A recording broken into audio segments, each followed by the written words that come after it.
ஃபஜ்ஜியான triple chocolate brownie எப்படி பண்ணுறதுன்னு பார்க்கலாமா? 48 கிராம்ஸ் மைதா, அதோடையே 12 கிராம் வந்து கொக்கோ பவுடர் சேர்த்து எடுத்துக்கலாம். பட்டர் வந்து 50 கிராம்ஸ் எடுத்துக்கலாம். அன்சால்டட் பட்டராக எடுத்துக்கலாம். நான் வந்து அமுல் அன்சால்டட் பட்டர் யூஸ் பண்ணியிருக்கேன். 1 கிராம் 2 கிராம் கூட இருக்கிறனால எதுவும் ப்ராப்ளம் இல்லை. அதோடு வந்து 100 கிராம் டார்க் சாக்லேட் வந்து ஆட் பண்ணி ரெண்டையும் டபுள் பாயில் மெத்தடில் நல்லா மெல்ட் பண்ணி எடுத்துக்கலாம். அப்படி இல்லைன்னா மைக்ரோவேவில் கூட நீங்கள் வந்து மெல்ட் பண்ணி எடுத்துக்கலாம். ஒரு முட்டை எடுத்திருக்கேன்.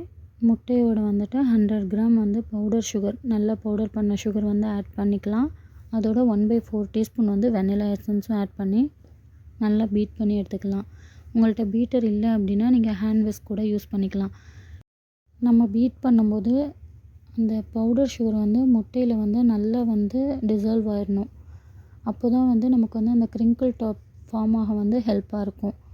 அது நல்லா மிக்ஸ் ஆனதுக்கப்புறமா நம்ம மெல்ட் பண்ணி வச்சுருக்க டார்க் காம்பவுண்டும் பட்டரும் அந்த மிக்ஸ்சர் வந்து சேர்த்து நல்லா வந்து மிக்ஸ் பண்ணிக்கலாம்.